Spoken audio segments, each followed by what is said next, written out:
front door after a long day at work, expecting the usual quiet evening routine.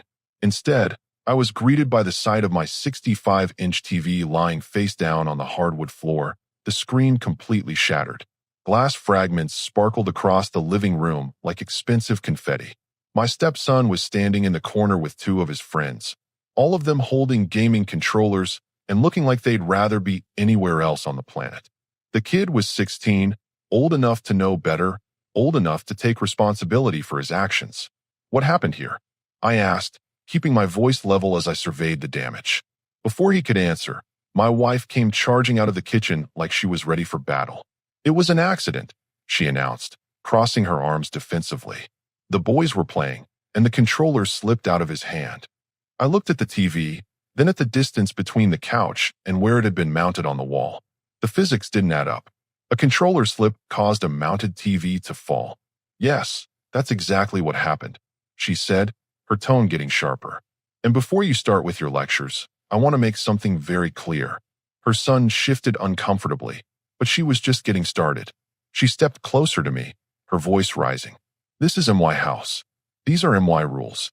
And these are MY kids. You don't get to interrogate them like they're criminals." I felt something cold settle in my chest. "My house. My rules. That's right," she said, lifting her chin defiantly.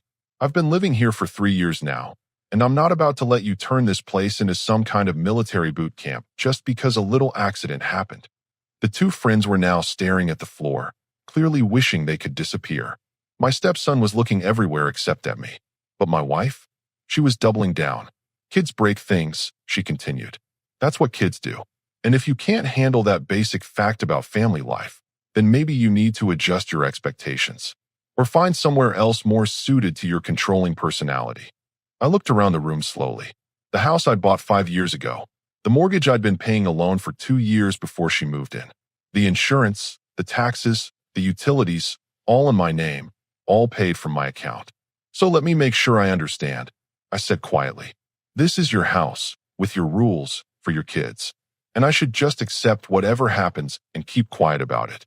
"Finally, you're getting it," she said with satisfaction. "I'm glad we could clear that up." Her son mumbled something about being sorry, but she immediately cut him off. "You don't need to apologize for an accident. These things happen." I nodded slowly, pulling out my phone to take pictures of the broken TV from several angles. "You're absolutely right about one thing," I said, my voice calm and measured. "Rules are very important in a house." She looked pleased, thinking she'd won. "I'm glad you finally understand." "Oh, I understand perfectly," I replied, already planning my next move. "In fact, I think it's time we both got very clear about exactly whose rules apply in whose house." The satisfaction on her face flickered slightly, but she held her ground. "Good. I'm happy we finally agree on something." I smiled, but it wasn't warm. "We do agree. Property ownership comes with certain rights and responsibilities." I couldn't agree more. As I headed upstairs to my office, I could hear her telling the boys that everything was fine now, that they could order pizza and not worry about the TV. She sounded so confident, so certain that she'd established her dominance. She had no idea what she'd just set in motion, but she was about to learn that when you declare war on someone in their own house, you better make sure you're actually standing on solid ground. I had some documents to review. I closed my office door and pulled out the filing cabinet where I kept all the important house documents. Property deed, mortgage papers, insurance policies, utility accounts, everything spread out across my desk like evidence in a courtroom. The deed was crystal clear, purchased in my name only, 2 years before I even met her. The mortgage? Same story. Every single bill, every tax payment, every insurance premium, all traced back to one name, and it wasn't hers. I photographed each document with my phone, creating a digital backup of what I already knew. She could claim ownership all she wanted, but legal reality had a way of cutting through emotional declarations. Downstairs, I could hear her ordering pizza for the boys, her voice cheerful and victorious. She was telling them not to worry about the TV, that accidents happen in every family. No mention of replacement costs, no discussion of consequences. 20 minutes later, she knocked on my office door. "Dinner's here," she announced, like nothing had happened. I joined them at the dining room table, watching as she served pizza to her son and his friends like she was hosting a celebration. The broken TV was already forgotten, apparently. So, she said, settling into her chair with obvious satisfaction. I'm glad we got that whole situation sorted out earlier. It's important that we're all on the same page about how this household works. Her son was staring at his pizza, still uncomfortable. The friends were eating in silence. But she was riding high on what she thought was her victory. I know it might take some adjustment, she continued, looking directly at me. But every blended family goes through these growing pains. The important thing is establishing clear boundaries about parental authority. I took a bite of pizza and nodded. Boundaries are definitely important. Exactly, she said, warming to her theme.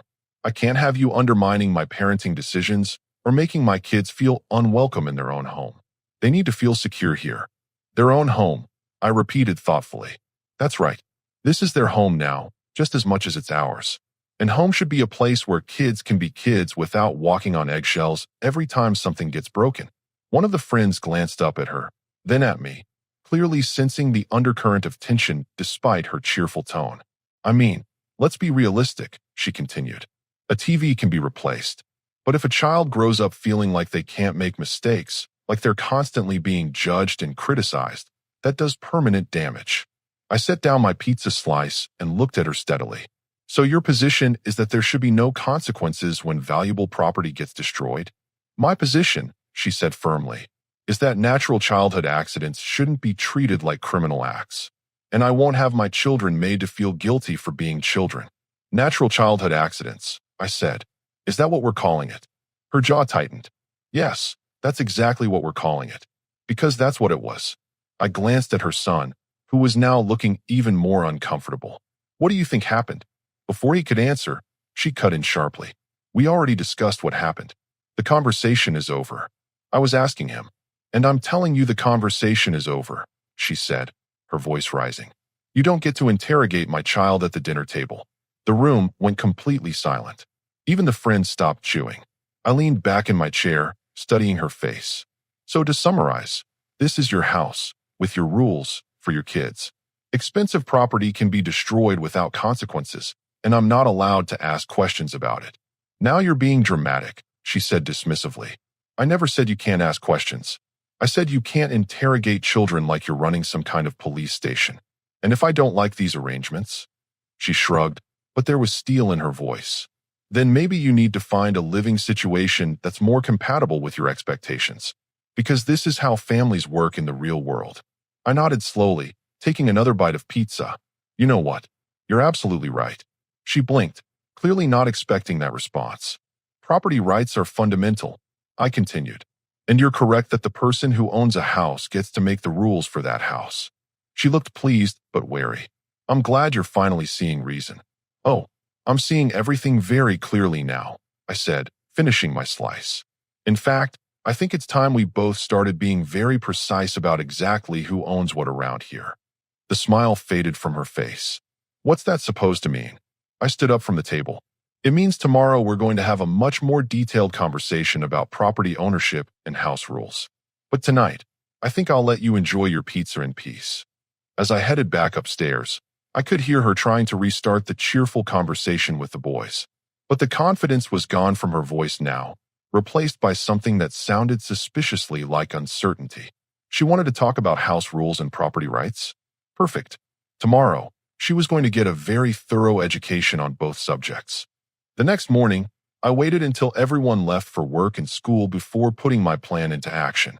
I had taken the day off, telling my boss I had some urgent home matters to handle. That wasn't a lie. First stop was Best Buy. I walked straight to the premium TV section and picked out a 75-inch model with all the latest features. More expensive than the one that got broken, but I figured if I was making a point, it might as well be a good one.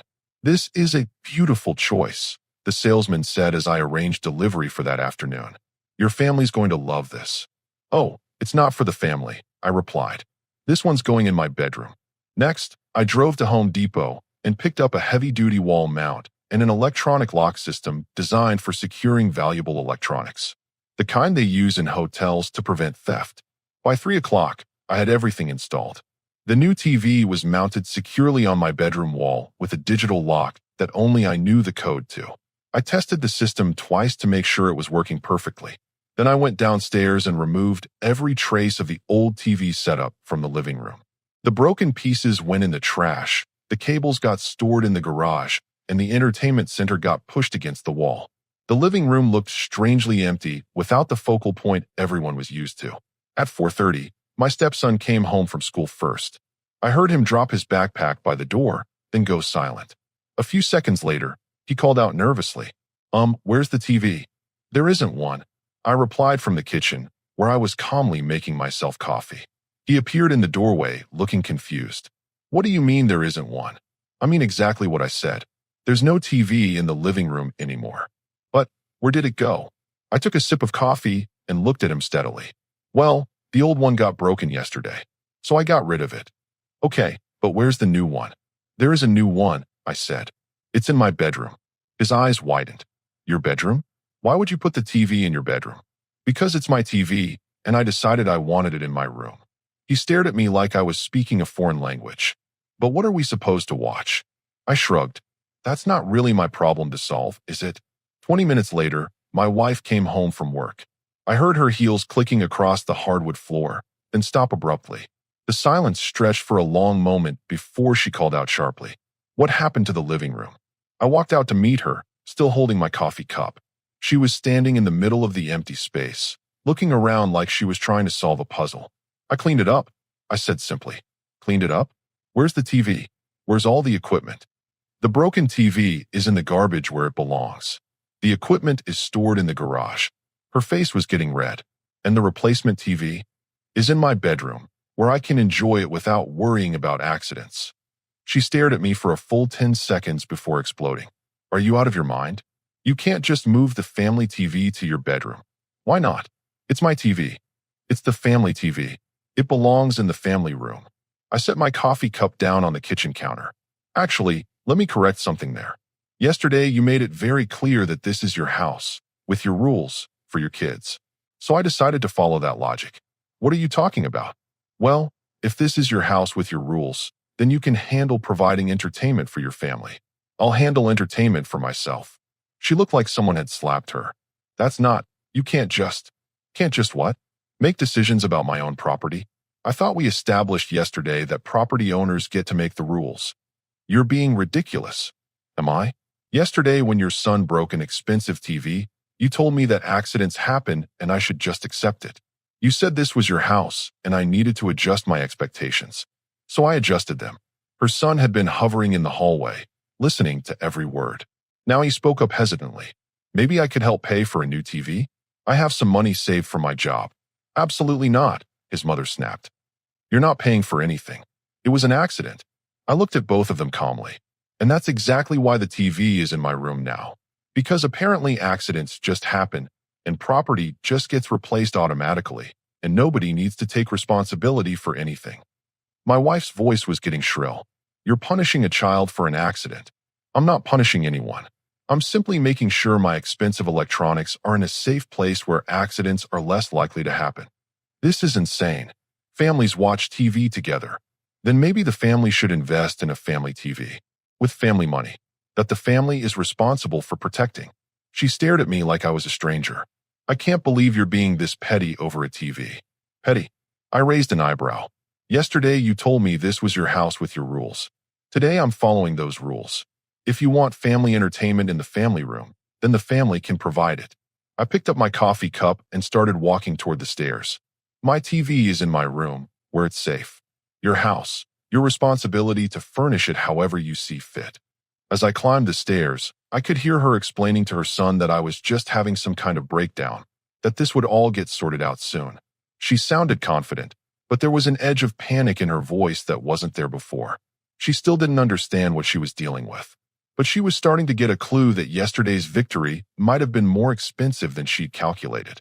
For the next 3 days, my wife tried different tactics to get me to move the TV back downstairs.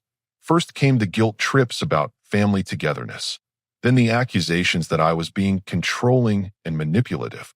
When those didn't work, she switched to the silent treatment, which honestly made the house more peaceful. But she wasn't done testing boundaries. Not even close.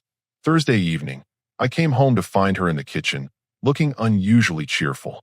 That should have been my first warning sign. I invited my parents for Sunday dinner, she announced without looking up from her phone. They haven't been over in a while, and I thought it would be nice to have a family meal together. I poured myself a glass of water and leaned against the counter. You invited them to my house without asking me?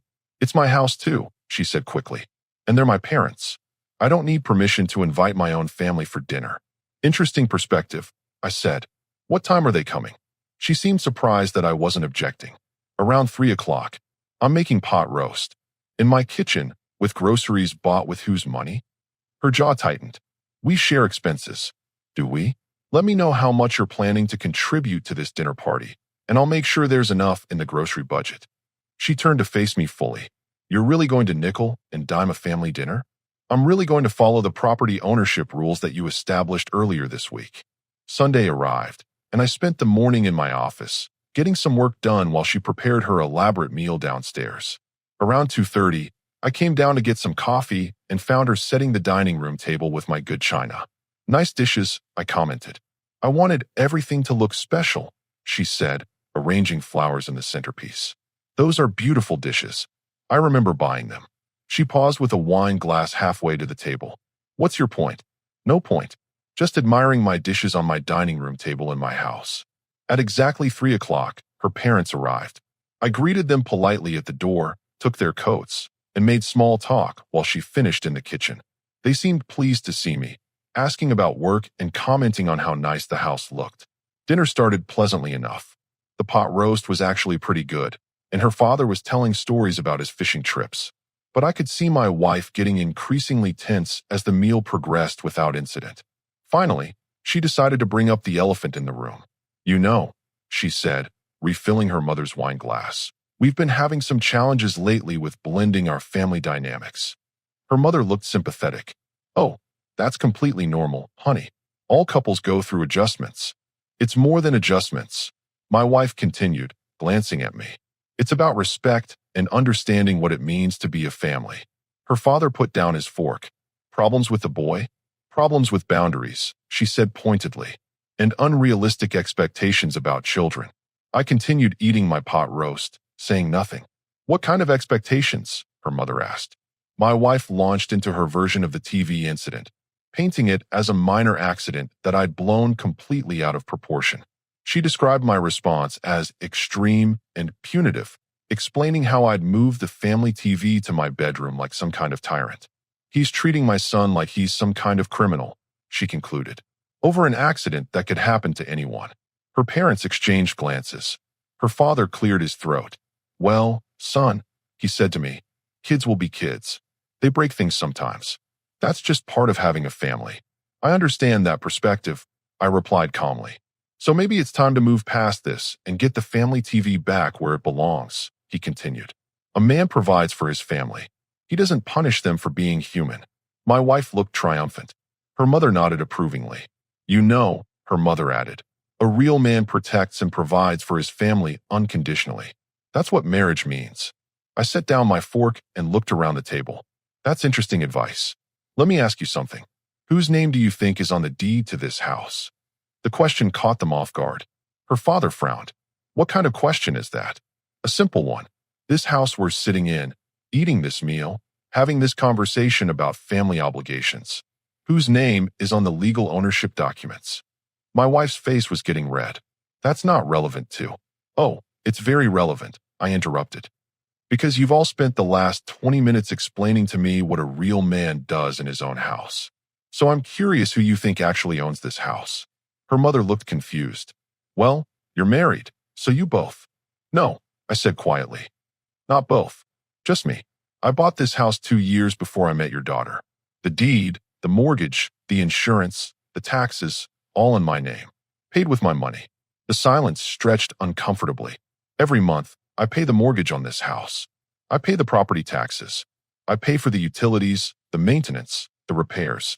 Your daughter contributes occasionally to groceries. Her father's face was getting darker. Now you listen here. No, you listen, I said, my voice still calm but with steel underneath. You came into my house, ate food I paid for, off dishes I bought, and lectured me about what a real man does. So let me tell you what this real man actually does. I stood up from my chair. This real man works 50 hours a week to pay for this house. This real man pays every bill that keeps the lights on and the heat running. This real man bought every piece of furniture you're sitting on and every dish you're eating from. My wife looked like she wanted to disappear under the table. And when expensive property gets destroyed in this house, I continued, this real man expects some accountability, not lectures about unconditional providing. Her father stood up too, his face flushed. You ungrateful. Ungrateful. I laughed. To whom? For what? I'm providing a home for your daughter and her son. I'm feeding them, sheltering them, and asking for basic respect in return. And apparently that makes me the bad guy. A real man doesn't throw his family's mistakes in their faces, her mother said shakily. You're right, I replied. A real man also doesn't let himself be taken advantage of in his own house. Maybe it's time your daughter learned the difference between being provided for and being entitled. I looked directly at my wife. Your parents seem to think I should just accept whatever happens here and keep paying for everything without complaint. Is that your position too? She couldn't meet my eyes. You're embarrassing me in front of my family. I'm stating facts in my own dining room. If those facts are embarrassing, maybe the problem isn't with me. Her father was practically shaking with anger. Maybe it's time you found a place more suited to your attitude, son. I smiled, but it wasn't friendly. You know what? You might be right about that. Maybe it is time to find the right living arrangement for everyone involved. The look of triumph on my wife's face flickered and died as she realized what I'd just said. What's that supposed to mean? She asked quietly. It means we'll be having a very important conversation very soon about who lives where and whose names are on what documents. I excused myself from the table, leaving them to finish their meal and contemplate exactly who they'd just challenged in whose house. After her parents left that Sunday evening, my wife tried to smooth things over. She apologized for how things got heated and suggested we work together to find a solution that makes everyone happy. Her tone was conciliatory, but I could see the calculation behind her eyes. She thought the dinner had backfired, and now she needed to do damage control.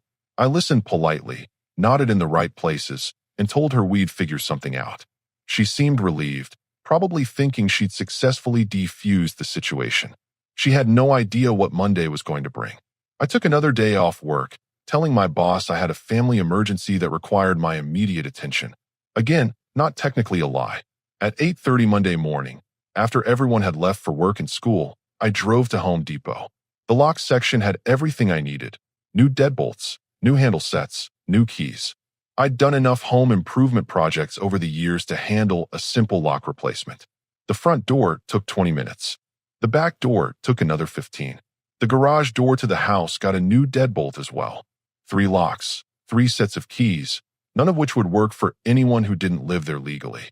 Next, I went through the house systematically, gathering up everything that belonged to my wife and her son. I wasn't angry or destructive about it. I folded clothes neatly, packed toiletries carefully, and organized everything into clearly labeled boxes. Her jewelry, her books, her decorative items, her son's clothes, his gaming equipment, his school supplies, everything got packed with the same methodical precision.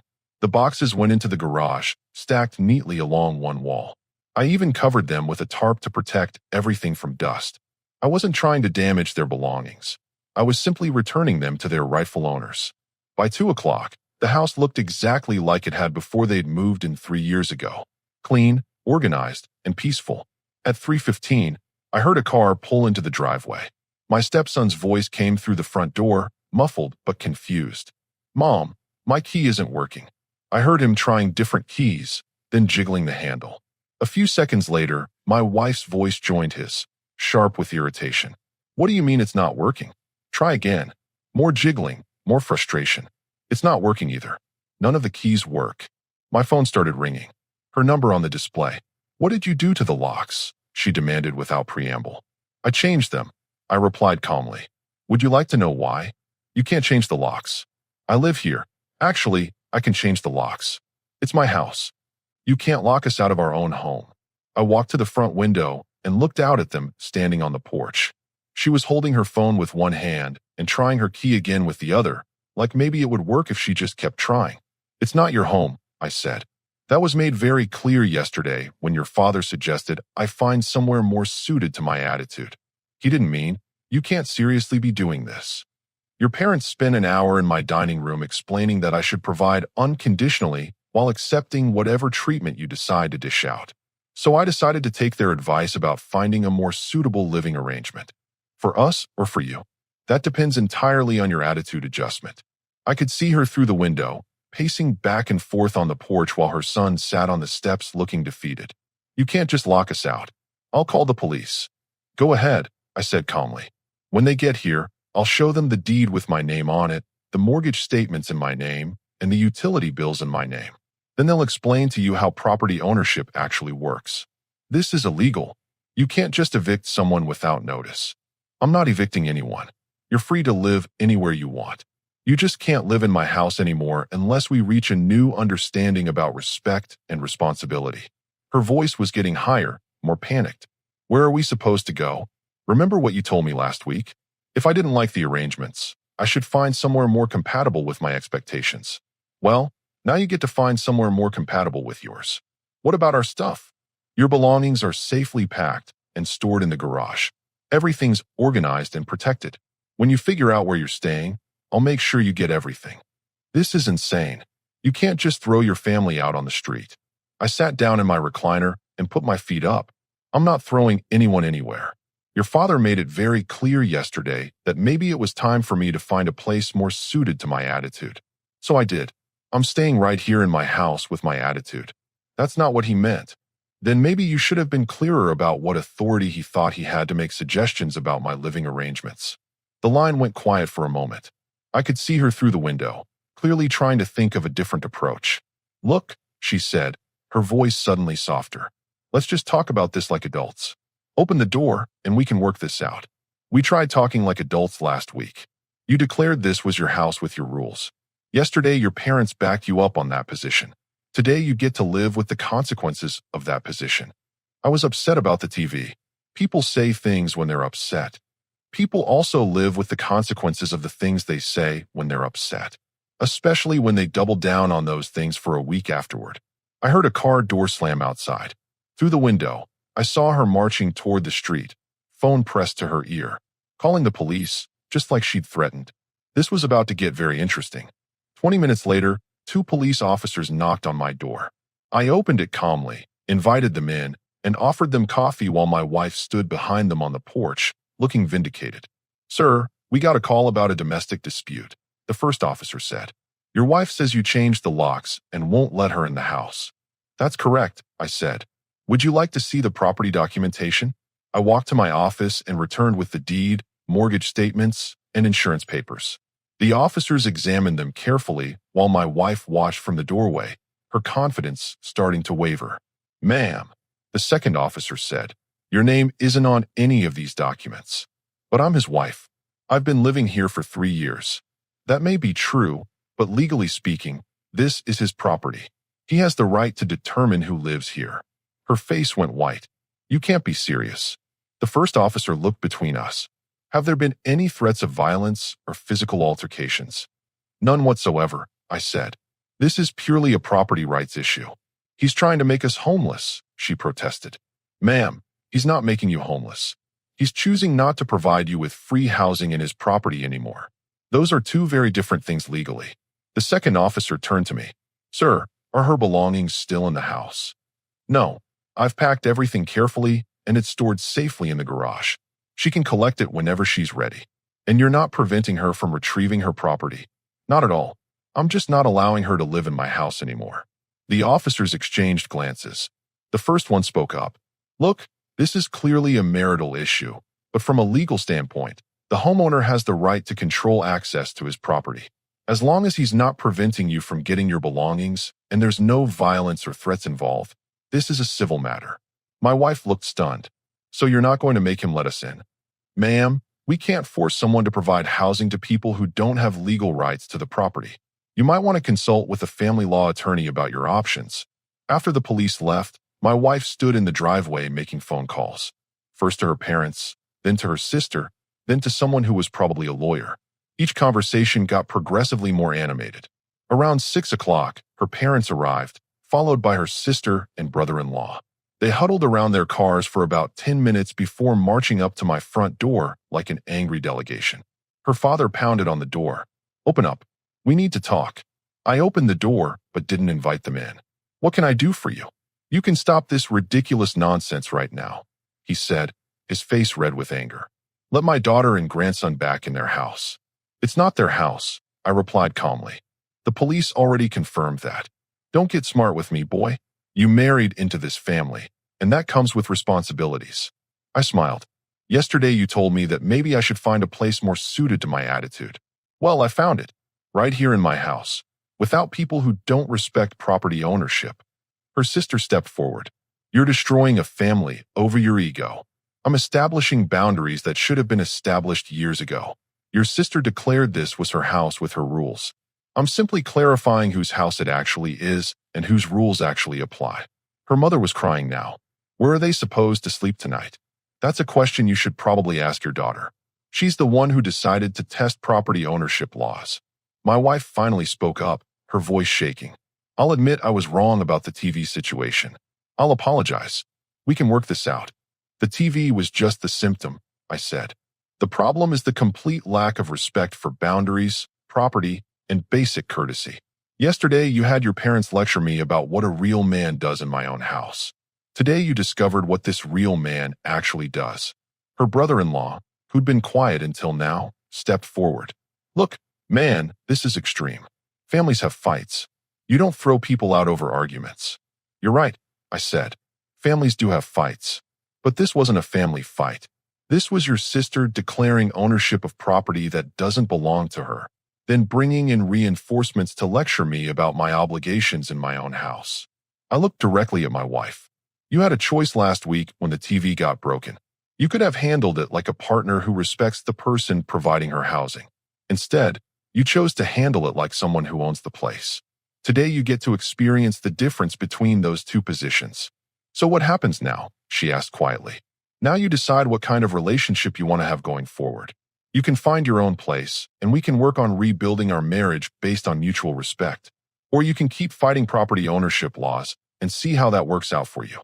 Her father was getting red in the face again. "You can't just hold her housing hostage to force her to submit to your demands."